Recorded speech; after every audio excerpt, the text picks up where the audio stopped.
मैं मेहरानगढ़ किला बोल रहा हूं। मैं वही किला हूं जिसकी नींव करणी माता ने लगवाई थी। मैं मोर की आकृति में बना हुआ, इस वजह से मुझे मयूर ध्वज के नाम से भी जाना जाता है।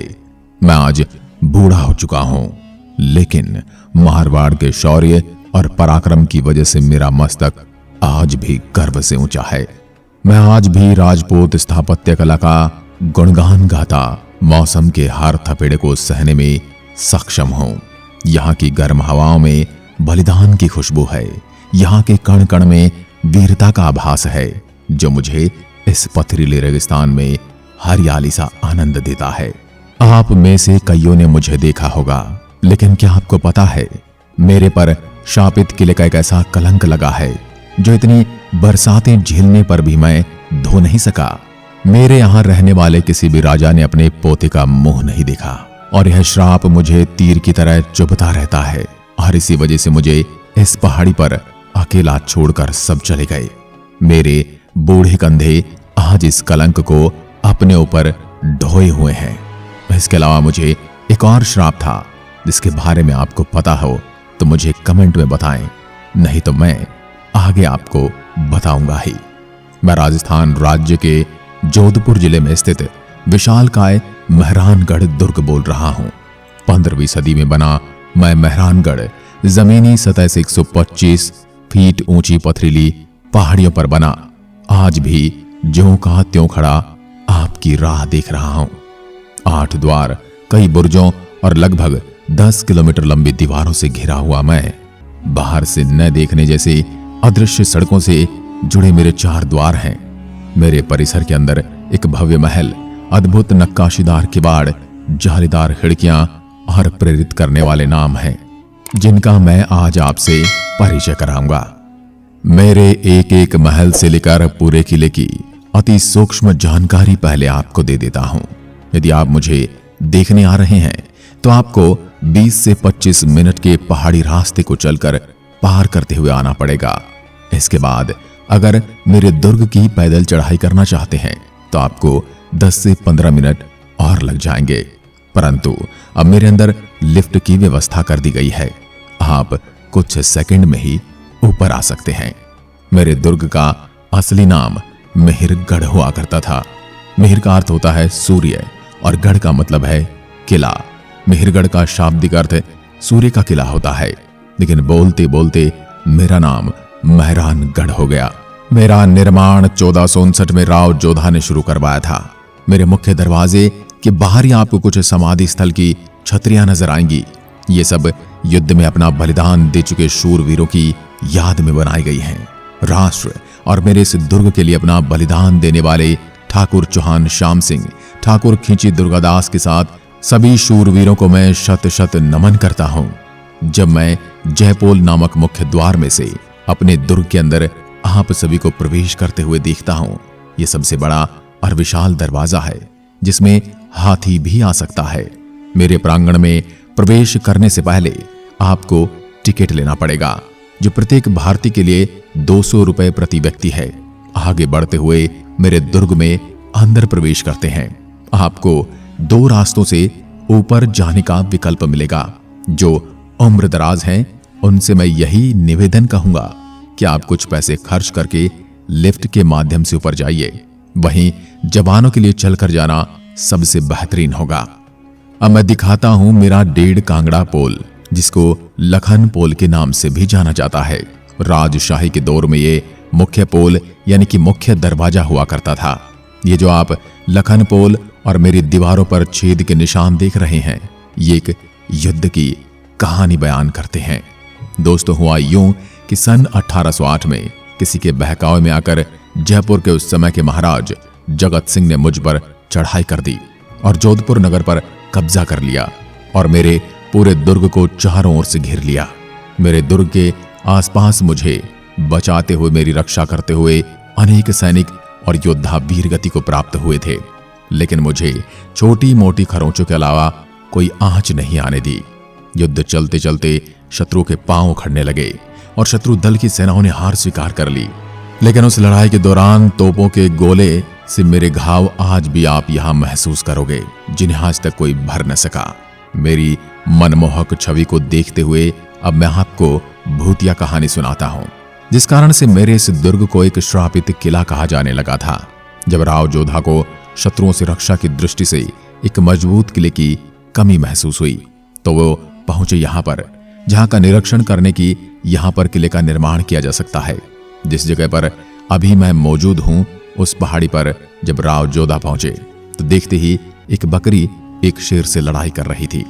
ये दृश्य देखकर राव जोधा को यह पुण्य पराक्रमी भूमि एकदम उपयुक्त लगी, जिस पर एक शानदार और मजबूत किला बनाया जा सके। फिर पूरी तरह से निरीक्षण करते करते वो एक महात्मा की कुटिया में जा पहुंचे।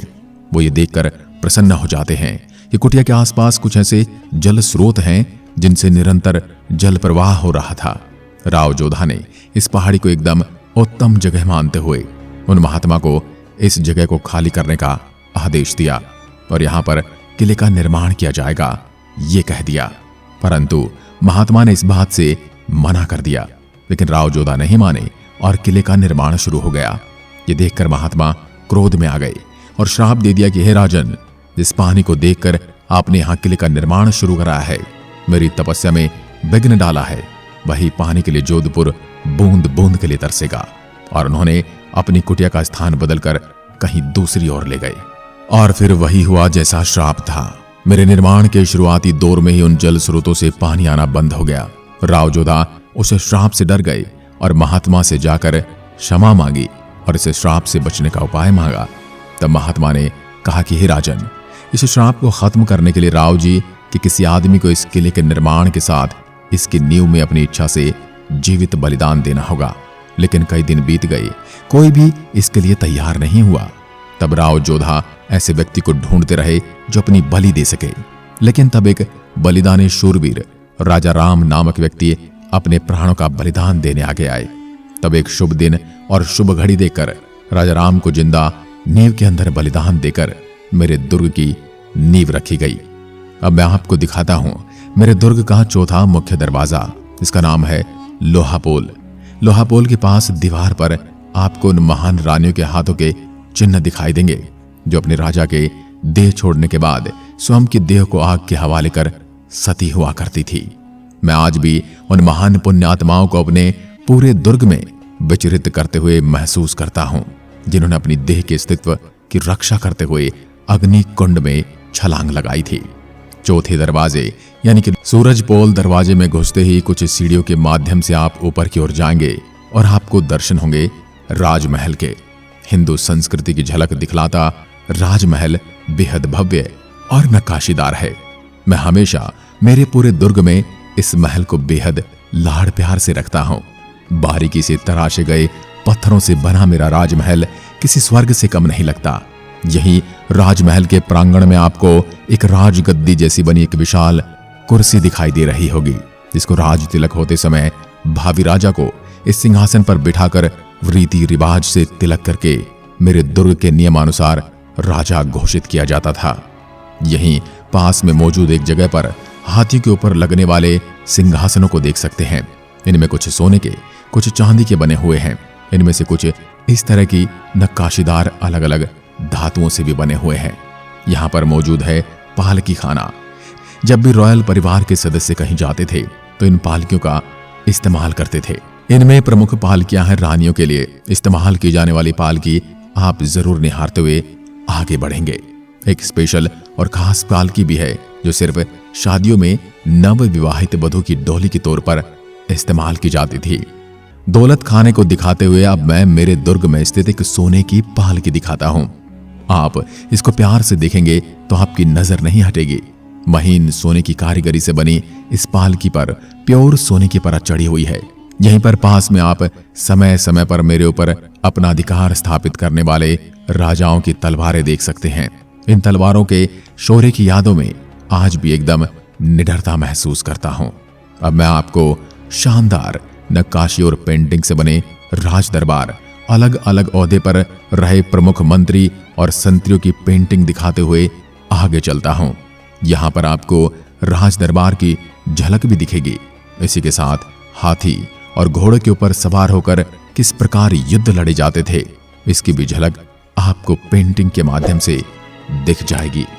किले में ऊपर की ओर जाने पर शानदार घुमावदार सीढ़ियों को देखकर आपके मुंह से मुझे वाव जरूर सुनाई देगा, जो इस कालखंड में भी इस प्रकार की गजब की मीनार बनाने में महारथी थे। ऊपर आकर आप देखेंगे तो आप तरह तरह के टेंट और अद्भुतकालीन सामग्री नजर आएगी।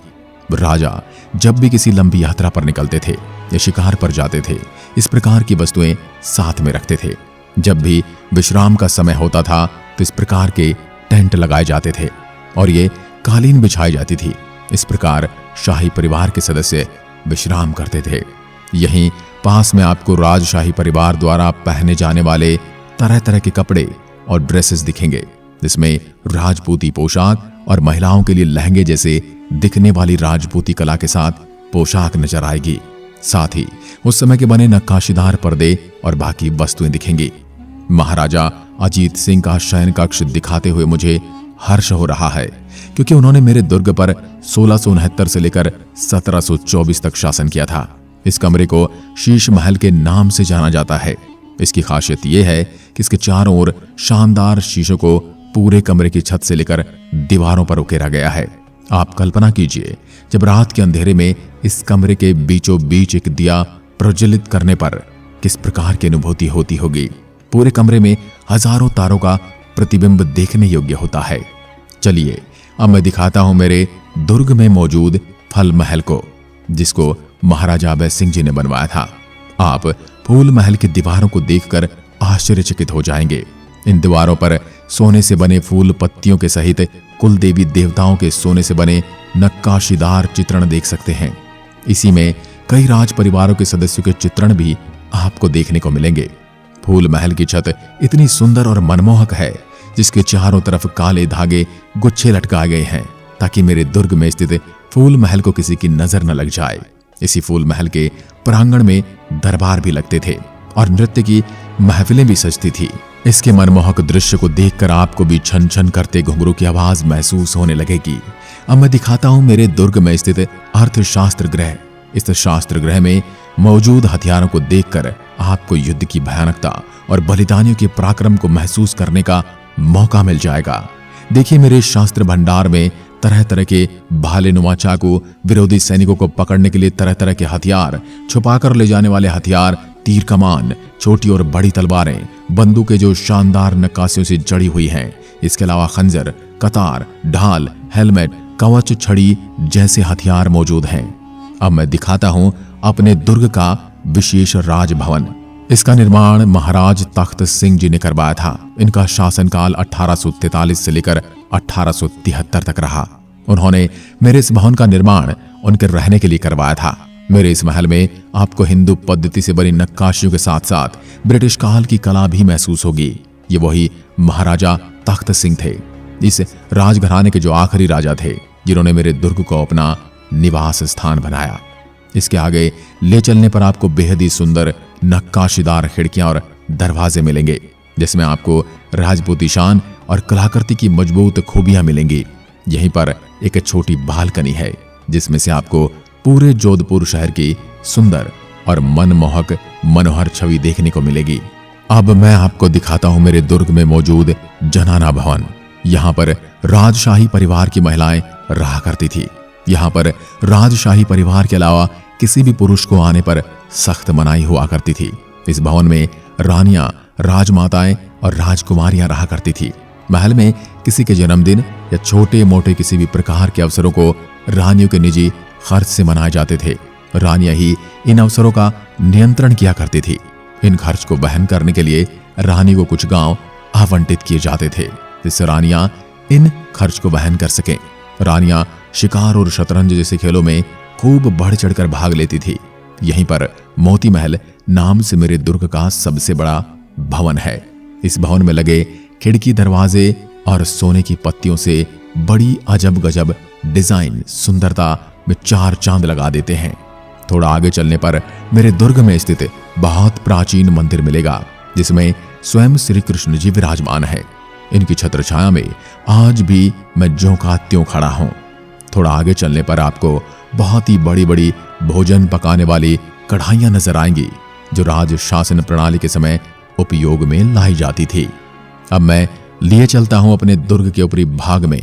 मेरे दुर्ग के चारों ओर इस प्रकार की कई तोपों को लगाया गया था ताकि उस समय किसी भी प्रकार के हमले से मेरे दुर्ग को बचाया जा सके। इन तोपों की गर्जना आज भी मैं महसूस करता हूं और मुझे इन पर गर्व भी है। हिंदू धर्म के अनुसार शस्त्रों को भी पूजा जाता है, इसलिए मेरे ये तोपें अति पूजनीय हैं, जो मेरी रक्षा भी करती हैं और आने वाले शत्रु के मन में भय भी प्रकट करती हैं। यदि आप थोड़ा नीचे मेरी ममेरी इष्ट देवी कुल देवी चामुंडा देवी विराजमान है। इस सुंदर नकाशीदार मंदिर में मौजूद प्रतिमा को मेहरानगढ़ के शासकों द्वारा अपनी पूर्व राजधानी मंडोर से यहां लाकर स्थापित किया गया था।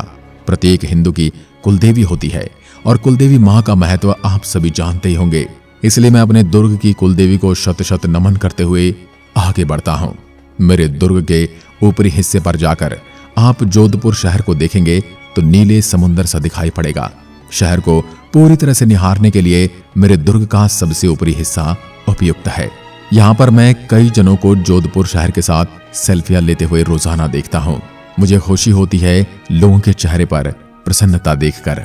जैसे कि मैंने पहले बताया, मुझे बनाने और मेरा निर्माण होने की कहानी कुछ इस तरह है कि राव जोधा जब जोधपुर के 15वें शासक बने, उसके 1 साल बाद ही उन्हें लगने लगा कि मंडोर का किला उनके लिए सुरक्षित नहीं है। फिर राव जोधा ने अपनी तत्कालीन किले से 1 किलोमीटर दूर पहाड़ी पर एक किला बनवाने की सोची। उस पहाड़ी को भोर चिड़ियानटुक के नाम से भी जाना जाता था, क्योंकि वहां काफी संख्या में पक्षी रहते थे। मेरा दुर्ग लगभग 1200 एकड़ यानी कि 486 हेक्टेयर की भूमि पर फैला हुआ है। जयपोल महाराजा मान सिंह द्वारा 1806 में जयपुर और बीकानेर के साथ युद्ध में अपनी जीत का जश्न मनाने के लिए बनाया गया था। वहीं 1707 में मुगलों पर जीत का जश्न मनाने के लिए बनाया गया फतेहगढ़ पोल, 1.5 कामगरा पोल, जो अभी भी तोप के गोले से बमबारी के निशान को सहन करता है, लोहा पोल, जो कि किले परिसर के मुख्य भाग का अंतिम द्वार है, अंतिम बाईं और उन रानियों के हाथ के निशान सती चिन्ह है जिन्होंने 1843 में अपने पति महाराजा मान सिंह की चिता पर आत्मदाह कर लिया था। तो मेरे प्यारे भाइयों और बहनों, ये था मेरा सुनहरा इतिहास, जिसके बारे में मैंने खुद आपको बताया है। यदि आप मुझे निहारने आना चाहते हैं तो मैं आपके स्वागत के लिए पलके बिछाए हमेशा के लिए तत्पर हूं। और मेरी आत्मकथा आपको कैसी लगी कमेंट में लिखकर जरूर बताइएगा। एक बार फिर मिलता हूं, तब तक के लिए नमस्कार। जय हिंद, जय भारत।